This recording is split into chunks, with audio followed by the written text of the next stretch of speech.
Dr. Amanda with Straightsmile Solutions, straightsmilesolutions.com, and I wanted to make a new video on this topic. Should you remove your Invisalign or ClearCorrect or any clear aligner attachments before doing a refinement, before rescanning, before taking a new impression? I'm hoping you're not using impressions still, but before rescanning, or should you leave them on? And ultimately, that my opinion on this has changed since I made the other video a few years ago. So this is kind of my opinion right now.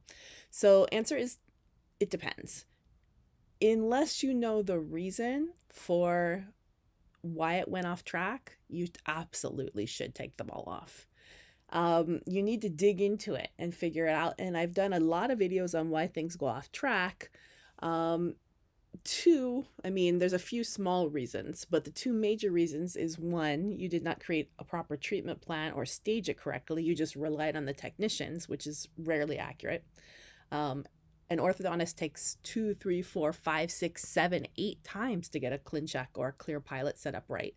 And that's with really good preferences and good submission. It takes time. It is a very time-consuming process. And once you learn how to do it right, you can do it pretty quickly, but you still have a lot of iterations to get it right. So unless you've staged it right, you've done the right speed, you've done the right movements, it's a proper movement, that's one thing.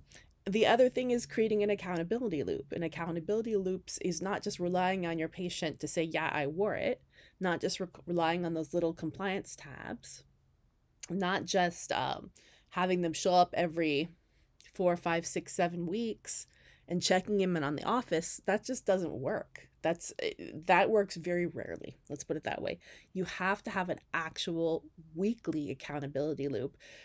It's night and day in terms of your refinement rate if you have a proper treatment plan, of course, if you have a weekly accountability loop. And now Invisalign has made this free with Invisalign Virtual. It's decent enough. There are better programs out there, but you have to pay for them. Dental monitoring is one, in-hand dental is one. There are some other ones. Everyone's suing everybody. So I'm always cautious. You should definitely check them all out, see which one's the best for you. If you're only doing Invisalign and no other aligners and you feel comfortable having all of that going into a portal that you don't control, be my guest, use it. But I'd rather use that than nothing. So anyways, if you have the accountability loop and if you have an orthodontist take a look at your treatment plan and realize that it is predictable and makes sense, then you'll know what went wrong. Once you know what went wrong, then you can decide whether or not you need to take the attachments off. So if you're doing Invisalign, if your treatment plan is ideal, it makes sense, it was staged right, the speed is right, the attachments are right, the mechanics are right for the face, for the bone, okay, that's great. Check, you did that right. You also had an accountability loop. Maybe you dropped the ball a little bit there. Maybe you weren't doing the weekly check-ins with the aligners on and it got a little off track, but the mechanics were good. You didn't have any weird interferences. The patient's not grinding or clenching. The patient doesn't have tongue thrust or any other oral myofunctional habits, something that made something happen unpredictable. It's just a tiny little off-tracky thing.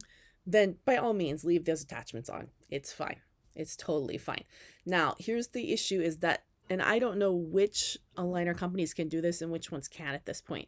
Invisalign's really good. If they needed to swap an attachment out, they can virtually do that and put a new one on. They can also add additional attachments as needed to other sites that you can just put on 1 or 2 extra ones. And quite commonly, if a little posterior open bite opens, I'll ask for additional attachments. I'll leave the ones on, scan, and I'll ask for 1 or 2 new ones as needed to help close a posterior open bite. Very easy with Invisalign, works out great. With other companies, the virtual thing doesn't work that well. You tend to have more fit issues, and by other companies I mean pretty much all the rest of them. For me, I haven't seen a lot of success in doing this, so you have to be really sure that you don't have a posterior open bite and that you don't have habits and you're not having tongue thrust and other issues if you're going to leave the attachments on. So double check your bite, double check your articulation before you do this. Make sure that's not an issue. And like I said, if you're sure it's just a super minor tracking issue, the plan is solid, you've had an orthodontist check it, then fine, leave the attachments on. For everyone else, take them off, put them back on again. That would be my suggestion. So this opinion is subject to change, of course, as new technology comes out, new AI comes out, and definitely look forward to seeing your cases if you haven't taken it off to see if it's working. But I think it's, for most situations, it's probably safer to take them off. I know it takes extra time, but yeah, there's a few one-offs. So hopefully that was helpful. Thanks.